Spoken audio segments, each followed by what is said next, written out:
භාග්‍යවත් බුදුරජාණන් වහන්සේ සවැත් නුවර දේවදම් වේර වැඩ ඉන්න කාලයේදී දහස් ගණන් සංඝ පිරිස වැඩ සිටිය. දසදහස් ගණන් වැඩ සිටිය සවැත් නුවර ඇසුරු කොටගෙන එක්තරා වීථියක එක ස්වාමීන් වහන්සේ නමක් දිනපතා පිළිසුඟා වඩිනවා දැක්කා. ඒ වීථිය අයිනේ තේන මාලිගාවක ජීවත් වෙන සිටුවරේ කරුණ වියේ සිටින මේ සිටුවරයා වරින් වර මේ පාර දිහා බලා සිටිද්දී මේ ස්වාමීන් වහන්සේ වඩින ඇති නිතර දකිනවා. ස්වාමීන් වහන්සේ වටපිට බලන්නෙත් නැ, උඩබිම බලන්නෙත් නැ, අතපය සොලවන්නෙත් නැ. සතෝ සම්පජානකාරිය බඹයක් පමණ තේන ඇටේට නිතෙලාගෙන මේ ගමන් කරන්නේ පිළිසුඟාගෙන. මෙතුමා නිතර නිතර දකිමින් මේ ගැන කල්පනාවක් ඇති වුණා. දිනක් මේ ස්වාමීන් වහන්සේ සමීපයට සමගිල්ලා කියා හිටියා, ස්වාමීනි මට වචනයක් අහගන්න කැමතියි. ස්වාමීනි ඔබ වහන්සේ බොහෝම සංසුන්ව මේ වීථියේ වඩිනවා. මම නිතර බලාගෙන ඉන්නවා. ස්වාමීන් වහන්සේගේ මේ වඩින ඉරියව්වෙන් මං හිතාගත්තා ස්වාමීන් වහන්සේ බොහෝම හිතේ සැපයෙන් ජීවත් වෙන කෙනෙක් කියලා. ස්වාමීන් වහන්සේ සිතේ බොහෝම සැනසෙල්ලෙන් ජීවත් වෙන කෙනෙක් කියලා මම විශ්වාස කරනවා. ඒ අතරේ ස්වාමීනි මං ගැන හිතනකොට මම බොහෝම මානසික දුකෙන් ඉන්නේ ඇටත් මට කියන්න තියෙනවා. ස්වාමීනි අපි බොහෝම බලගත් වගකීම් වලට බර වෙලා ජීවත් වෙන්නේ. අපේ දේපොළ බොහොම තියෙනවා. මේ දේපොළ ගැන, බූදලේ ගැන, සේවක සේවිකාවන් ගැන, ගෙදර දොරේ සීළු දේ ගැන අපි නිතරම කල්පනාකාරීව මානසික බරකින් ඉන්නේ. අපට සුවසේ නිදා ගන්නත් නැහැ ස්වාමීනි. නින්දදී පවා පිට ගිනි ගන්න වගේ වේදනාවක් එනවා. මොන විදිහේ අන්තරාවක් වේද, මොන විදිහේ හොරු කණ්ඩායමක් පණේද, මේ ආදී වශයෙන් නිතර දීකරු අරමුණු හිතමින් තමයි අපි දවස ගෙවන්නේ. අනේ ස්වාමීනි මට ඔබ වහන්සේ අනුකම්පා කොට කියා දෙන්න, මටත් ඔය වාගේ සැනසීමත් ජීවිතයක් ගෙවන්න උපදේශයක් දෙන්න කිව්වා. ස්වාමීන් වහන්සේ දන්නවා මෙතුමා බෞද්ධයෙක් නෙමෙයි. නමුත් මේ කියන ආයාචනය ගැන අනුකම්පාවෙන් කියා හිටියා, පින්වත් සිටුතුමනි ඔබට සිතේ සැනසෙල්ලක් ඇති කරගන්න මම බොහොම ලෙහෙසි පිළිවෙතක් කියා දෙන්නම්. හැමදාම උදේ පාන්දර අවදි වෙනකොට හිතා ගන්න මම අද කාට හරි යමක් පරිත්‍යාග කරන්නෙමි කියලා. මේ පාරයන්ේනවා දුගියෝ, වගියෝ, ගිලන්නු, සිඟන්නු, සමාත සිල්ලුතුන්, සමාත තාපසවරු ඒ කාට හරි යමක් පරිත්‍යාග කරන්න හිතා ගන්න. ඒ පරිත්‍යාග කරනකොට මේ හිතට ලොකු හැල්ලුවක්, සංසිඳීමක් දැනෙවි.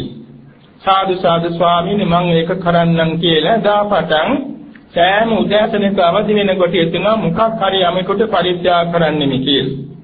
කාර්යය බලන් ඉන්නකොට කවුරු හරි දැක්කාම ගිහින් ඒ අතර මොනවද අවශ්‍ය කියලා සොයලා බලලා අහලා ඒක දෙනවා.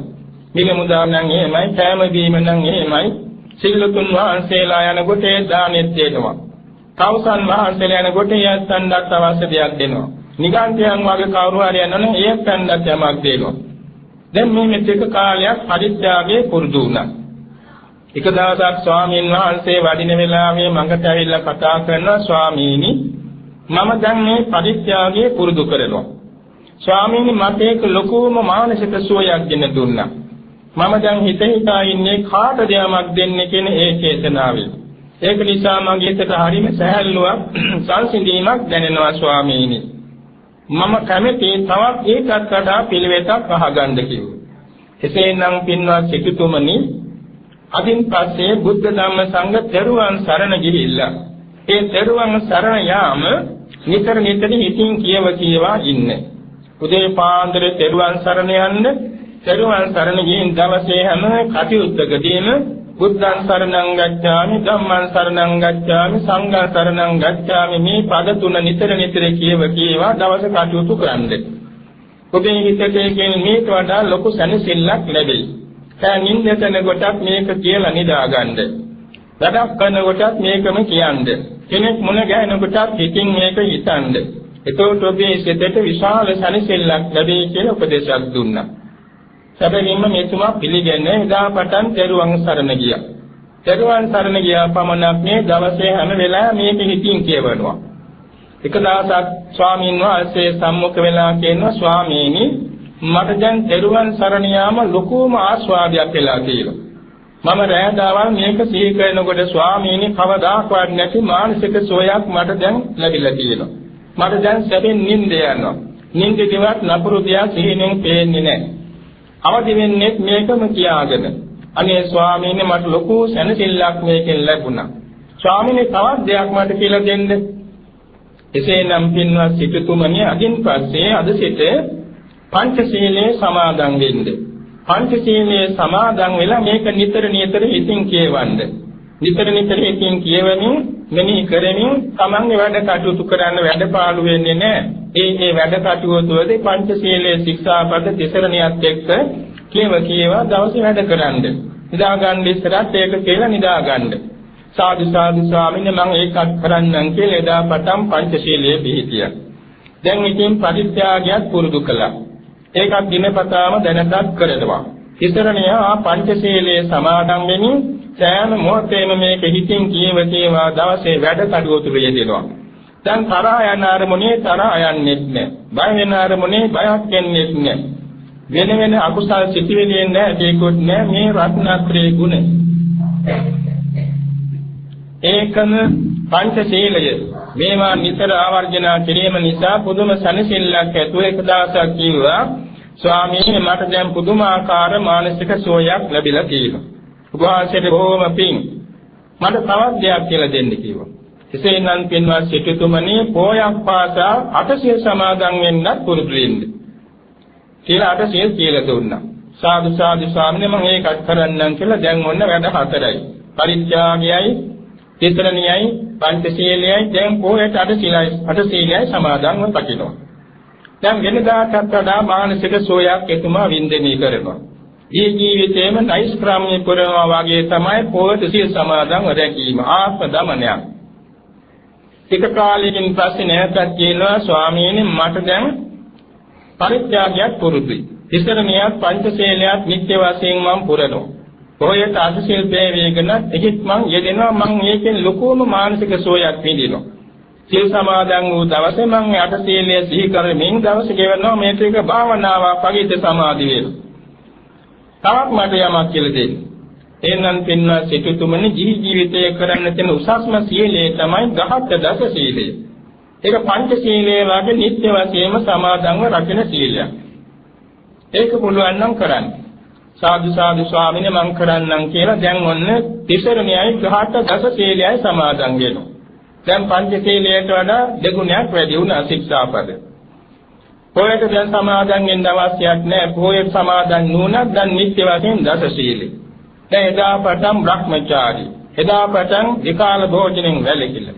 එදා පටන් මාර්ගන් සුවඳ වෙලොම් ආදී දරන්නේ සරසන්නේ නැහැ. එදා පටන් උස්සාසන මහා ආසන සේවනය කරන්නේ නැහැ.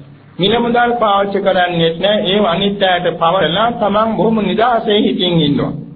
කොහොම ටික දවසක් යනකොට අයම ස්වාමීන් වහන්සේ මුණ ගැහිලා කිව්වා ස්වාමීන් වහන්සේ මට දැන් මේ සියල්ල පුළුවන්. ඒකෙන් මම පුදුමාකාර චිත්ත විවේකයක් ලබනවා. කාය විවේකයක් දැන් මට ලැබෙනවා. දැන් මගේ දේපොළ ගැන හිතා ඉන්නේ නැහැ. මිලමුදල් ගැන මම හිතා ඉන්නේ නැහැ. රං රිදී මසු කාවණු පිළිගන්නේත් නැහැ. විකාල භෝජනයක් නැහැ. බ්‍රහ්මචාරී මං සැපෙන් ජීවත් වෙනවා. අනේ ස්වාමීන් වහන්සේ කුච්චර සැප විඳිනාද මම මේ ටික කරලා මෙච්චර සැප ලැබෙනවා නම් අනේ ස්වාමීන් මට තවත් වැඩක් කියලා දෙන්න. යම් පිළිවෙතක් කියලා දෙන්න. එනම් පින්වත් සිටුතුමනි මේට වඩා ගිහි ජීවිතේ උසස් සීලයක් නැහැ. ඊට වඩා උතුම් සීලයක් රැකුණු කැමැති නම් පැවිදි වෙන්න. සාදු ස්වාමීන් මම ඒකත් කරනවා කියලා ඔක්කොම වගකීම් බර තමන්ගේ දරුවන්ට සේවක සේවිකාවන්ට දෙසිසේ පවර්ලා දීලා ඒ ස්වාමීන් වහන්සේ එක්කම ගිහිල්ලා ජේතවනාරාමයේ පැවිදි වුණා. දැන් ඉතින් පැවිදි වික්ෂුන් වහන්සේ නමක් වුණා මෙච්චර සම්පත් ඇති සිටුවරයා.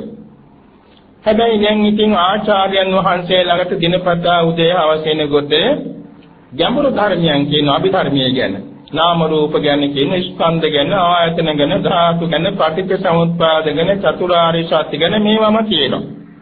මේක දැන් හිතට දරා ගන්න මහා අපහසුයි. ඔය අතර මහානකල උපාධ්‍යයන් වහන්සේ ළඟට යන වාරයක් ගානේ මේ කාරණා කියලා දෙනවා. මේ දෙයටයි මේ දෙය අතපයි මේ විදිහටයි වාඩි වෙන්නේ, මේමයි පාත්‍රය අල්ලන්නේ, මේමයි පාත්‍රය හොදන්නේ, මේමයි දානේ වළඳන්නේ, මේමයි සූරු පොරවන්නේ. පුංචි පුංචි දේවල් පවා ගොඩක් කියන්න තියෙනවා. සත්පිළිවෙක් ගැන ගොඩක් කියලා දෙනවා. මේවා කියනකොට මේ ස්වාමීන් වහන්සේ විතර මහා බරක් ඇති වුණා. ඒ මොකද බොහෝම ශ්‍රද්ධාවෙන් පැවිදි වුණේ. දැන් මේ ශික්ෂාපද දහස් ගණන් නෙමෙයි කෝටි ගණන් තියෙනවා. ඒ කොහොමද මම මතක තියාගන්නේ? අනේ මට ලොකු බයක් ඇති වුණා. දැන් ගිහි කාලෙන් සීමිත ශික්ෂාපද රැකෙමින් නිතර ඒවා කියවමින් මා සනසෙල්ලේ හිටියා. දැන් මට මේ ශික්ෂාපද මතක තියාගන්න බෑ. අත්තරක් දක්වනොත් මං වරදක් කළා වෙනවා නේද කියලා මහානකම ගැන කලකිරුණා. ආචාර්යයන් වහන්සේ කිව්වා ස්වාමීනි මම බොහෝම විශ්වාසයෙන් තමයි මේ සසුන්ගත වුනේ. අනේ ස්වාමීනි මට දැන් මේ ගැඹුරු අභිධර්මයේ මතක තියාගන්නත් බෑ, ගැඹුරු විනය ශික්ෂාපද මතක තියාගන්නත් බෑ. ඒ නිසා මට ලොකු හිතට බරක් ආවා. අනේ ස්වාමීනි මං ගෙදර යන්නම්. මට අවසර දෙන්න කියලා. එහෙනම් අපි යම් බුදුරජාන් වහන්සේ ළඟට ගිහලා ආචාර්යයන් වහන්සේ මේ නම භාග්‍යවතුන් වහන්සේට එක්ක ගියා. ගිහිල්ලා වන්ද නමස්කාර කොට එකක් පසක වාඩි වෙලා කිව්වා ස්වාමීනි මේ මගේ ශිෂ්‍යයෙක්. මෙතුමා ගිහි කාලේ හොඳ සිටුවරයෙක්. අනුපිළිවෙලින් හිත දියුණු කරගෙන ඇවිල්ලා මේ පැවිදි වුණා. දැන් ඉතින් ගිහි වෙන්නයි මේ හිතේ තියෙන්නේ මේ ස්වාමීනි මේ නමට සුදුසු අනුශාසනාවක් ලැබේවා. භාග්‍යවතුන් වහන්සේ ආශාසිතියා මොකද මහානේ සිවුරු වරින්ද හිතුවේ. අනේ ස්වාමීනි මම ශ්‍රද්ධාවෙන් මහණුනේ. මට හරි බයක් ඇති වුණා මේ ශික්ෂාපද මතක තියාගන්න බෑ. මේ ගැඹුරු අභිධර්ම මතක තියාගන්න බෑ. ඒ නිසා මම මේ ගිහි වෙන්න හිතුවේ. හොඳයි මගේ ශාසනයේ කෝටි ගණන් සිකපද තියෙන ඇත්තේ. ඔය නමට පුරාන් දෙකක් රකින්න. අනේ ස්වාමීනි එකක් නම් මම හොඳින් රකින්න. එහෙනම් ඔය ඔක්කොම කෝටි ගණන් ශික්ෂාපද නොරැකෙන්නේ, කැඩෙන්නේ, බිඳෙන්නේ, කිලුටු වෙන්නේ හිත නොරැක්කොත්.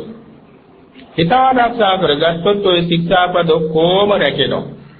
එනිසා සිත මුල් කොටගෙන ඔය ශික්ෂාපද තියෙන්නේ. මේ නමට පුළුවන් හිත ආරක්ෂා කරගන්න. අනේ ස්වාමීනි මම ඒක කරන්නම් කියලා උපදේශයක් ඉල්ලුවා. ඒ වෙලාවේ සරුවඥන් වහන්සේ ගාථාවකින් ධර්ම දේශනාවක් කළා. සුදුන්දසං සුනීපුනං යත්ත කාම නිපාතිනං චිත්තං රක්ඛේත මේධාවි චිත්තං ගුත්තං සුඛාවහං. මේ හතර පද ගාථාව ඇහෙනකොට මොනතරම් පුදුමද? මේ තරම් ශාසනයේ පැවිදිව සිවුරු වරින්ගත් සිටේ මේ ස්වාමින් වහන්සේට පෙර ජාතියින්දී පුරුදු කරපු ප්‍රඥාව තිබුණු බැවින් ගාථා හතර පදයේ ඇහෙනකොටම සව් කෙලස්නස අරිහත්ත්වයට පත් වෙන ලැබුණා. දැන් මේ ගාථාවේ තේරුමත් කෙටියෙන් සලක බලමු. සුදුක්ඛසං සුනිපුනං දැකීමට අතිශයින්ම දුෂ්කර වූද, සුනිපුනං අතිශයින්ම සියුම් වූද, යත්ත කාම නිපාතිනං කැමැති අරමුණු වෙත ගිහින් පතිතවන්නා වූද, චිත්තං මේ සිත මේ ධාවී නනවතා කක්කේත ආරක්ෂා කළ යුතුය, ආරක්ෂා කරන්නේය. චිත්තං ගුත්තං සුඛාවහං මේ සිත ආරක්ෂා කරගන්නා ලද්දේ නම් ලෞකික වූද, ධ්‍යාන මාර්ගඵලාදී වශයෙන් ලෝකෝත්තර වූද සැපේ හිතසුව සැලසෙනවා කියන එක පහදා දෙමින් දේශනේ පැවැත්වුවේ. එයින් උන්වහන්සේගේ සිතේ චිත්තානුපස්සන භාවනාව වැඩුණා. ඒකයි මේ අධිකම මේ ශනිකව ලැබුණේ.